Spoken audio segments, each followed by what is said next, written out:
Olá pessoal, tudo bem? Começar então a gravar aqui para vocês a videoaula de revisão para avaliação 2 da segunda etapa, ok? Primeiro tema então que eu vou revisar com vocês, a democracia em Atenas. Bom, importante a gente lembrar então algumas características da democracia ateniense com relação à participação política, a maneira pela qual ela se organiza e a comparação da democracia ateniense com a democracia brasileira atual. Começando então, é importante que nós lembremos que na democracia ateniense havia a garantia de participação direta nas decisões políticas da polis de Atenas, exclusivamente para aqueles considerados cidadãos. Quem eram considerados cidadãos? Aqueles nascidos em Atenas, maiores de 21 anos, filhos de pais e mães atenienses e os homens. A eles era reservado a garantia de participação política. Um outro detalhe importante é que essa participação política ela acontecia por meio da ação direta dentro dos espaços democráticos, como era o caso da Ágora. Né?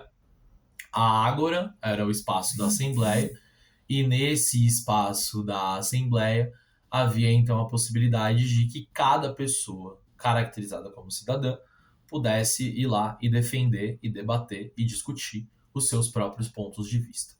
Quando a gente compara com a democracia brasileira atual, é importante então que nós percebamos que existe uma diferença na participação política. A nossa democracia, ela não é participativa no mesmo sentido como era a dos gregos, né? A dos atenienses. Dentro do mundo político, né, brasileiro atual, nós elegemos, né, nós votamos para os nossos representantes e nós não podemos participar diretamente da política. O que seria uma participação direta na política, por exemplo?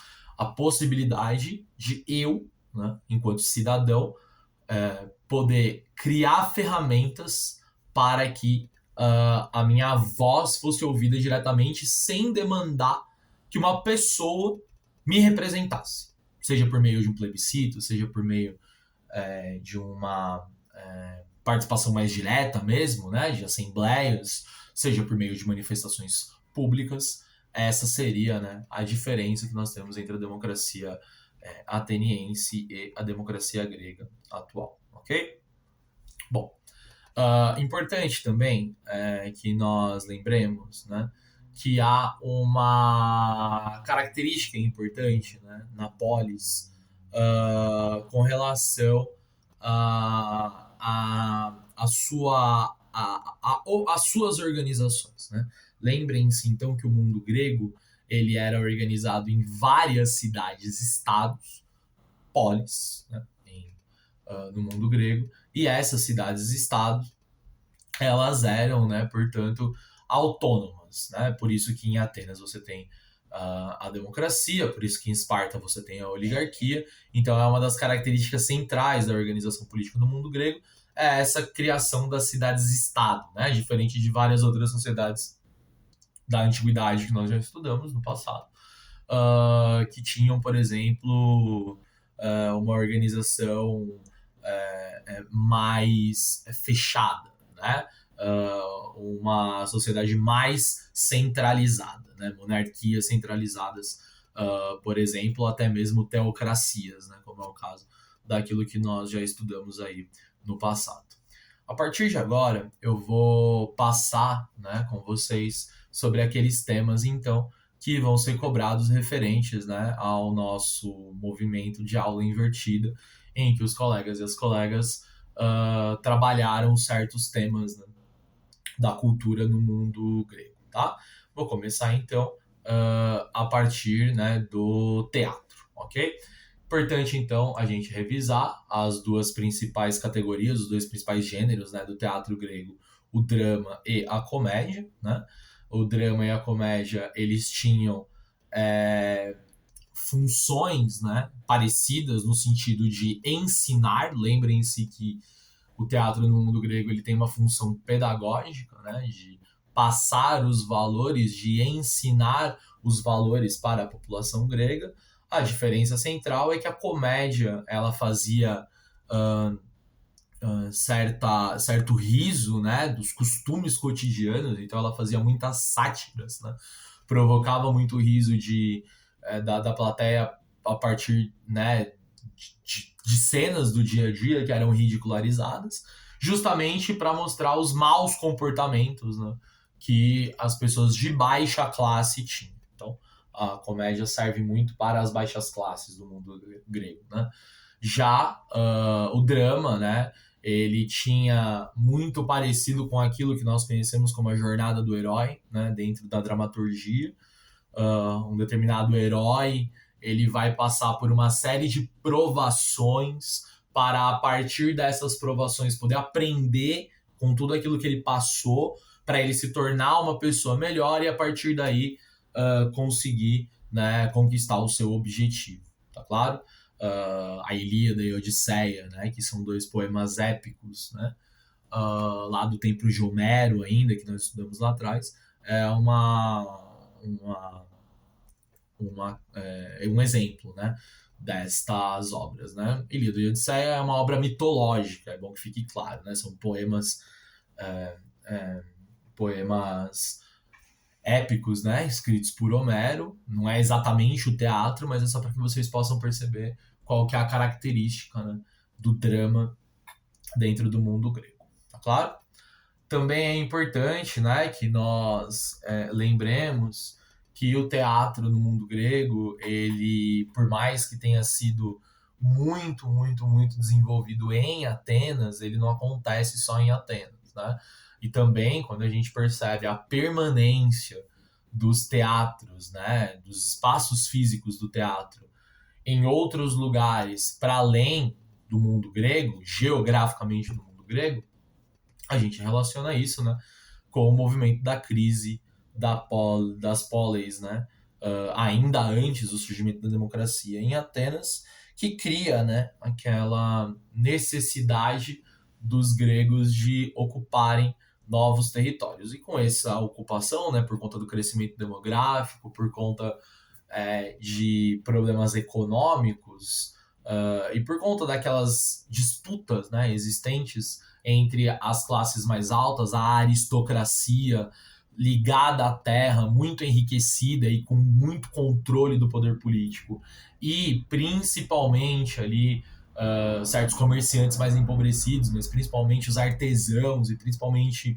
os produtores agrícolas, né, que se sentiam prejudicados nessa organização, acaba então gerando uma certa crise social e econômica e também demográfica. Muita gente, pouco espaço, cria a necessidade de expansão, né? O processo de colonização ligado à crise das polis, né? E isso vai fazer com que o legado do teatro, estou falando do legado físico mesmo, de construções, né, de arenas do teatro fora do mundo grego, responde a essa questão. Também é importante que a gente trate dos Jogos Olímpicos, um outro tema aí que também vai ser cobrado de vocês, né? Fundamental que vocês consigam diferenciar os Jogos Olímpicos da Antiguidade e os Jogos Olímpicos da Era Moderna, principalmente no que diz respeito às modalidades, mas também ao fato de que elas não tinham apenas um caráter competitivo, como os Jogos Olímpicos atuais, elas tinham na antiguidade o caráter de ser uma festa a Zeus, né? A premiação é uma coisa que se diferencia, as pessoas elas eram consideradas, né, na antiguidade semideuses quando ganhavam uma prova, as modalidades são diferentes e, fundamentalmente, é muito importante que vocês possam relacionar a existência dos Jogos Olímpicos com a criação de uma unidade cultural entre os gregos. No final das contas, por que os gregos competiam entre polis? Porque era o momento de criar certa unidade, certa identidade cultural, quando várias polis se reuniam, sempre no mesmo lugar, né, na polis de Olímpia, né, por isso Olimpíadas, E isso vai ser, então, com o objetivo, né, de criar essa unidade, essa identidade. Olha que interessante, os gregos eles são autônomos, cada polis tem a sua organização política, econômica, social, as suas divindades, as suas festas e tudo mais. Mas, por conta da mitologia e por conta dos Jogos Olímpicos, eles se identificavam como gregos, criando assim uma ideia de pertencimento e de unidade cultural entre eles, certo? Agora a gente passa, né, pela questão da filosofia, né? Importante lembrar, então, que a gente tem como escolas, né, filosóficas do mundo grego os sofistas, né? A gente também vai trabalhar com os socráticos, né? E nós também vamos trabalhar aí com a corrente que pode ser caracterizada aí como a corrente platônica, né? Então, né, as três correntes historiográficas aí, historiográficas não, desculpa, filosóficas, pré-socráticas, platônica e os sofistas, ok? Como que nós vamos caracterizar, né, cada uma delas? A escola pré-socrática, ela tem como característica ser um pouco o berço da filosofia, que faz o quê? Que questiona os fenômenos da natureza. Os fenômenos da natureza, eles não vão mais ser explicados pela questão da divindade. Não chove porque Deus quis. O sol não se põe porque Deus quis, ou porque uma divindade está, né, um Deus está levando o sol embora na sua carroça. Há, para os pré-socráticos, uma explicação racional para todas as coisas, para todos os fenômenos da natureza. E é isso exatamente que vai ser a característica central da escola pré-socrática. Para a escola platônica, nós temos como característica central a ideia da dualidade, a ideia daquilo que é o errado e o que é o certo. E nesse sentido, a escola platônica vai ter como característica central o pensamento para se criar sociedades, relações idealizadas.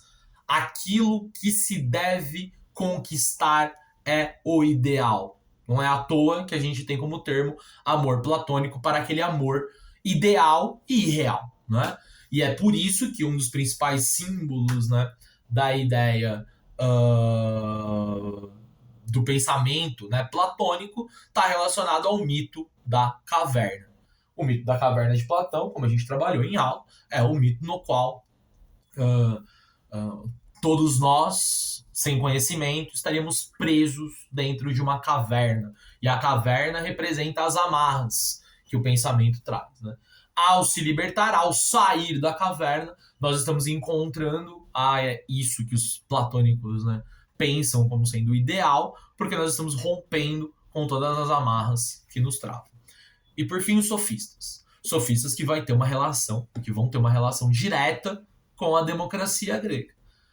Os sofistas têm como prática o desenvolvimento da retórica, da boa argumentação, da boa fala, que vai ter como objetivo convencer as pessoas de que aquele argumento é o melhor, é o mais plausível, é o certo. Nesse sentido, a relação que se estabelece entre democracia e corrente filosófica sofista é quanto melhor eu desenvolver a minha argumentação, a minha retórica, a minha fala, mais possibilidade eu terei de convencer aquelas pessoas de que a minha ideia dentro da ágora, dentro do espaço democrático, é a ideia mais aceita. Para uma sociedade que cria-se consenso na decisão política, é fundamental o pensamento sofista, ok? E aí, por fim, preciso comentar um pouquinho aí com vocês sobre as questões, né, relacionadas às mulheres no mundo grego, né? É importante, então, que a gente perceba o quanto que as mulheres elas estavam sempre atreladas a um espaço doméstico, né? Muito voltadas para a subserviência, né? Muito voltadas para o lugar do privado, né? E não vai ser à toa que você vai ter certas referências místicas com relação às mulheres, como as ninfetas, como as sereias, como outras referências, né, mitológicas que vão caracterizar certos padrões de comportamento entre as mulheres, né? As ninfas, por exemplo, vai ser, né, mulheres jovens e muito belas que representam um determinado padrão de beleza. As sereias, né, mulheres perigosas por serem muito belas, né? E o padrão, né, de comportamento das mulheres no mundo grego é um padrão de comportamento muito atrelado ao mundo doméstico. Então, uma relação de controle muito grande se estabelece entre os homens e as mulheres dentro da sociedade grega. Ok? Então a revisão está feita, os temas que vão cair são esses, tá? Revisem aí as anotações de vocês, socializem entre vocês os slides que vocês prepararam, tá? Aqueles temas que eu não citei aqui, né? Não serão cobrados na avaliação, portanto, ok? Então é isso, bons estudos e a gente se vê.